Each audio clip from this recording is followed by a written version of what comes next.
The village of Blackmore was a quiet place, nestled between towering mountains and thick, sprawling forests that seemed to go on forever. Most of the villagers lived simple lives, farming, trading, and keeping to themselves. But there was one legend that lingered in the minds of both the young and old alike, the tale of the lost treasure of Atheon. Generations ago, it was said that a vast fortune was hidden in the mountains, buried deep within the ruins of an ancient fortress.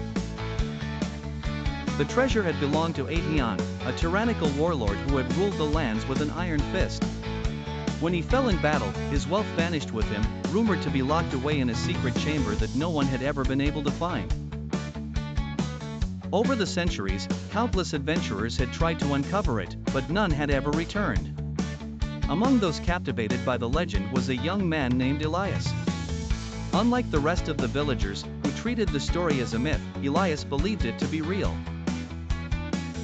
He had grown up hearing the stories from his grandfather, a retired explorer who had spent his life chasing the treasure without success. But Elias was determined to succeed where his grandfather had failed. One chilly autumn evening, Elias sat by the fire in his small cottage, poring over a map his grandfather had left behind. The map was old and worn, its edges frayed and its ink faded. But it showed a route through the mountains that led to what his grandfather believed was the entrance to Atheon's fortress. As Elias traced the path with his finger, his heart raced with excitement. He could almost see the treasure waiting for him at the end of the journey. Just as he was lost in thought, there was a knock at the door. Elias looked up, startled. It was unusual to have visitors at this time of night. He opened the door to find a tall, hooded figure standing in the doorway. The stranger's face was hidden in shadow, but his voice was deep and commanding. "You're Elias, aren't you?" the stranger said, stepping into the light. Elias nodded cautiously. "Who's asking?" The man pulled back his hood, revealing a weathered face with sharp, piercing eyes. "The name's Dorian. I've heard you're interested in the lost treasure of Atheon." Elias's eyes widened. "How do you know about that?" Dorian smirked. "Word gets around. I've been searching for that treasure for years. I've followed every lead, every clue. And now, I think I'm closer than ever to finding it.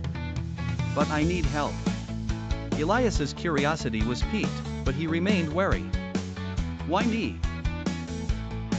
"Because," Dorian said, pulling a small, ornate key from his pocket, "I have this." The key glimmered in the firelight, its intricate design unlike anything Elias had ever seen.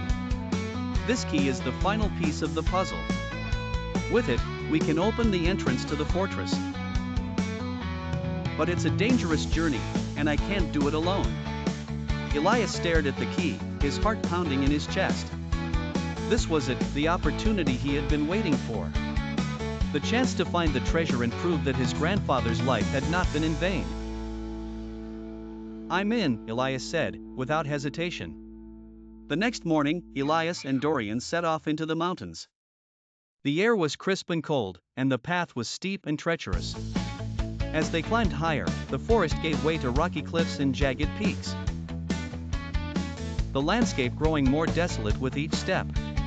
Despite the harsh conditions, Elias felt a sense of exhilaration.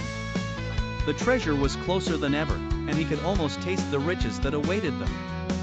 As they traveled, Dorian told Elias more about the treasure. Atheon was more than just a warlord, he explained. He was obsessed with the occult. He believed that his fortune was cursed, and that anyone who tried to steal it would be doomed.